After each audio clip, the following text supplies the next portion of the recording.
Victorians. Prim and proper, always the models of eloquence, never a satiric or sardonic word among them. Or so we think. Modern society tends to paint Victorians and Edwardians as the models of sweetness and politeness. But one thing I've found when researching the eras is that witticisms and snark are far from a 21st century habit. Victorians could throw the shade and spill the tea like nobody's business. In fact, Victorians could give you patronizing advice or a scathing rebuke, and you'd probably still feel like you were being complimented. Internet troll posts of 2026 have nothing on a Victorian with a fountain pen. Now, a lot of writings to be found from the Victorian through Edwardian eras, especially when you're doing research for experimental archaeology like myself and other historical costumers do, are from magazines, newspapers, and instructional books, and there have been quite a few articles and quotes I've found over the past few years that have made me chuckle, have made me raise an eyebrow, have made me say, wow, the more things change, the more they stay the same. And some that made me go, huh. So let's dive into some of my personal favorite examples of Victorian wit, eloquence, and snark. Ready thy scandal broth? It's about to get witty in this establishment. We were asked lately to join in a raffle for a crazy quilt made up of 9,000 scraps of silk and satin set together with much ingenuity of design and niceness of stitching. To the maker and her friends it appeared a monumental labor of taste, industry, and artistic talent. To us, it stood for a misdirected energy and perseverance too common among women. One harm is that busy idleness has been made to seem improving. Cross-stitch dogs with bead eyes on rugs and parrots in high relief on lamp mats are now distinctly reorganized and shunned as survivors of a chromo-civilization, wasters of time and slayers of taste. But the makers of Kensington-stitched tablecloth borders, Holbein towel ends, decorative wastebaskets, pen wipers, flat iron covers, lampshades, and crazy patchwork seem to have eaten of the same insane root that takes reason prisoner. Their countless stitches and ugly ingenuity appear to them the fit expression of aesthetic instincts, and they give thanks they live in the cultivated age which ornaments its whisk-broom holders. Raphael and Leonardo would never have thought of that. Okay, I'm not saying every Pinterest DIY trend was a good idea, but come on, man, girls gotta have hobbies. But to be fair, it wasn't just women whose hobbies were a subject of scrutiny. It would be an endless task to attempt any enumeration of the various hobbies indulged in by collectors, for they are legion, including almost everything, and ranging from ambitious specialities as etchings by Rembrandt and Pat Tendre, down to the modest desiderata, chiefly affected by votaries of tender age, of postage stamps, and monograms. I once knew a specimen of this class who never by any chance remained constant to the same pursuit for more than 6 months, deserting one for another as soon as the novelty wore off, and recklessly disposing of his discarded treasures for what they would fetch. And they say ADHD is a 21st century diagnosis. One half of the youth in our prisons and houses of correction started on their evil careers by reading bad books, or at best, worthless novels. These books are the nicotine and alcohol of literature. They poison and burn and blast the head as surely as their cousins do the stomach. The American woman is becoming dependent upon the telephone. She orders the family dinner by telephone, upbraids her dressmaker by telephone, and electioneers by telephone for the presidency of her club. If she happens to live in a house equipped with the latest pattern of telephone apparatus, she gives the orders to the cook in the kitchen without leaving her chair, for the telephone has taken the place of the speaking tube in the up-to-date city residence. No habit grows more rapidly than the telephone habit. As I said, the more things change, the more they stay the same. A marked feature of social life is the introduction of the bicycle. No woman of good sense will practice scorching. Neither will she offend the law by riding on the sidewalk, or donning an immodest costume, or make new acquaintances while on her wheel. One becomes intoxicated with delight at the swift rush in the open and forgets convention. Objectionable intimacies have been formed between riders whose acquaintance began in the street. If one possesses such a commodity as a brother or a husband, he can be made useful on a cycling excursion.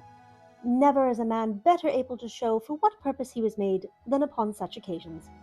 Gentlemen, don't go out on a bicycle wearing a tailcoat. unless you enjoy making a ridiculous show of yourself. If a woman wants to learn how to drive and to understand a motor car, she can and will learn as quickly as a man. Hundreds of women have done and are doing so, and there is many a one whose keen eyes can detect and whose deft fingers can remedy a loose nut or faulty electrical connection in half the time that the professional chauffeur would spend upon the work. There are numberless little things which, after you have graduated to the ranks of experienced motoriste, you will buy, not because they are absolutely necessary, but because of their convenience. For instance, a speedometer. All the half dozen makes are good ones. A speedometer is a very interesting accessory, for it tells you exactly the pace at which you are traveling, and in some instances has been known to influence the decision of a magistrate when deciding a charge of exceeding the speed limit. It is rude to whisper or talk during a performance. It is discourteous to the performers and annoying to those of the audience around you who desire to enjoy the entertainment. To seek to draw attention to yourself at a place of amusement is simply vulgar. Gentlemen will not congregate in the vestibule or the church steps to stare at the ladies as they pass out. Only boors do this. Do not take young children when making formal calls. The hostess will be in terror as to the fate of her bric-a-brac, and the mother in dread as to what her young hopefuls may say or do. One may smoke in a railway car, in spite of the bylaws, if one first obtains the consent of everyone present. But if there is a lady there, though she has given her consent, smoke not. For the hygiene and comfort of travellers, the revolting habit of expectoration in public conveyances is a thing of the past, prohibited under penalties of fine and imprisonment by modern boards of health. It has had its odious day, and no longer moves fastidious strangers from abroad to write of us as if we were a horde of barbarians, instead of a refined and wholesome nation with standards of purity and excellence to maintain. So, just in case you ever wondered, even in the Victorian era, it was impolite to hawk a loogie. Written invitation should be as fastidiously correct as printed ones, on mill-finished, side-fold note sheets with cipher in the corner, and written in the same form as cards, unless to a familiar friend, when such precision would be absurd. Okay, so fancy party invitations, except if it's your BFF, because they're not going to care. Well-bred people arrive as nearly at the appointed dinner hour as they can. It is a very vulgar assumption of importance purposefully to arrive half an hour behind time, beside the folly of allowing 8 or 10 hungry people such a tempting opportunity of discussing your foibles. It is an omen of success for her evening if the hostess can make conversation general before dinner. To this end, have some novelty at hand, either in the shape of a personage whom everybody wants to meet, or a new picture, a grotesque group, a rare plant in the dining room, the latest spice of news to tell, or a pretty girl to bring forward. Whatever the attraction, bring it on at once, to prevent that very stupid half-hour. You should smile when you take a lady's hand. To squeeze it, on the other hand, is a gross familiarity, for which you would deserve to be kicked out of the room. Tell a man he has a dimple, and he will say, "Where?" in pleased surprise, meanwhile putting his finger straight to it. He has studied that dimple in the mirror too many times to be unmindful of its geography. No wise girl would accept a man who proposed by moonlight or just after a meal. The dear things just aren't themselves then. Food, properly served, will attract a proposal at almost any time, especially if it is known that the pleasing viands were of the girl's own making. As someone who went to culinary school, can confirm that is slightly accurate. I once made a gâteau Saint-Honoré that garnered me 3 OMG I love yous, 2 theoretical job offers, and a marriage proposal. Spoiler alert, I did not accept. In order to be happy, a woman only needs a good digestion, a satisfactory complexion, and a lover. The first requirement being met, the second is not difficult to obtain, and the third follows as a matter of course. Never anticipate the point or joke of any anecdote told in your presence. If you have heard the story before, it may be new to others, and the narrator should always be allowed to finish it in his own words. To take any sentence from the mouth of another person before he has time to utter it is the height of ill breeding. Avoid it carefully. Never use the phrases, "what do you call it?"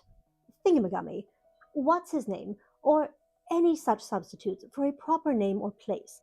If you cannot recall the names you wish to use, it is better not to tell the story or incident connected with them.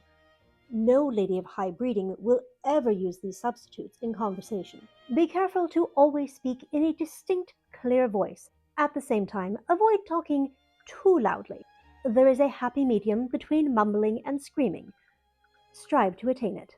And finally, if we're talking of snark, one would be remiss to neglect the mention of one of the most infamous categories, vinegar valentines. In the same way that valentines could be sent to a lover or a sweetheart, vinegar valentines could be sent anonymously to a persistent suitor, an obnoxious acquaintance, or just someone in your life that you really didn't like. And this was not just some small niche fad. There are reports that by the mid 19th century, vinegar valentines made up about half of all the valentines sold in the US. And one might be tempted to say that they were merely a prank, the Victorian equivalent of internet trolling or sending your buddy rage bait memes on Discord, but there are reports that these were actually taken rather seriously.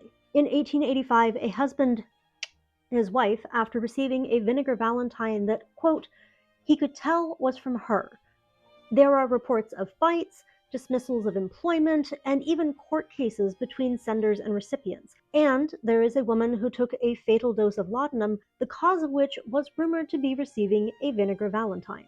And the way the Postal Service worked in that era, most of the vinegar valentines were sent COD, or cash on delivery, which means that if the recipient accepted the card, they were literally paying to be insulted.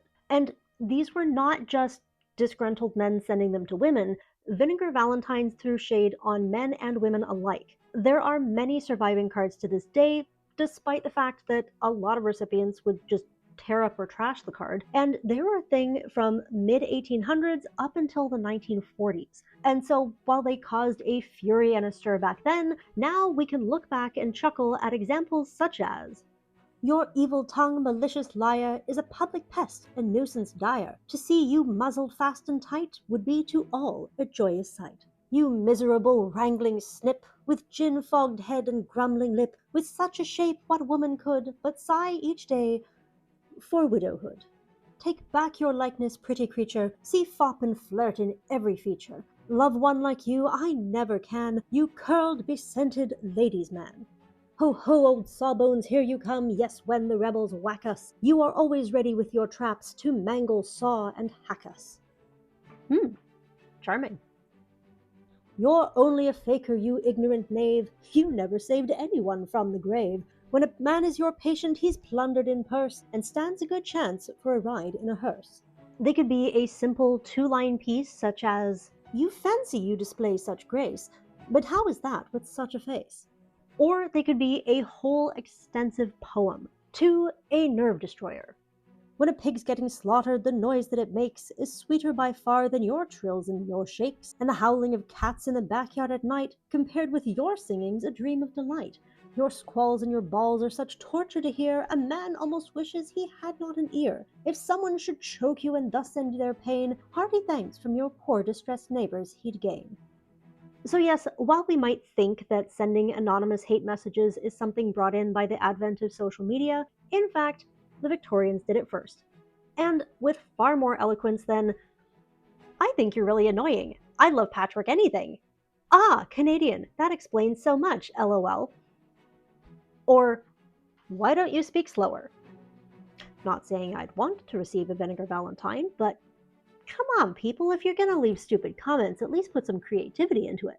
And so with that, I will bid you all adieu. I hope you enjoyed this silly little look into the past. I had a lot of fun compiling my favorite quotes, and honestly, the hardest part was deciding which quotes to leave out.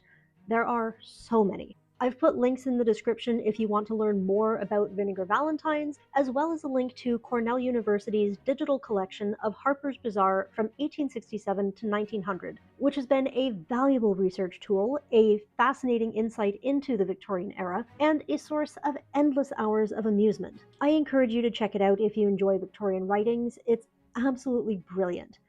And if you can get your hands on The Spinster book by Myrtle Reed, really any book by Myrtle Reed, it is quite a hoot. If you did enjoy this video, I encourage you to gently tap the like button, as hitting it would be uncouth. If you'd like to see more adventures in the Victorian era and beyond, please consider subscribing to the channel, and I will see you rather shortly for some geekery meets history sewing adventures. Reading about Victorian articles. How does the sound when it's here? If I do this, the mic will be mostly hidden. We will do our best. Like myself and other. It would be an hi. These are very aesthetic.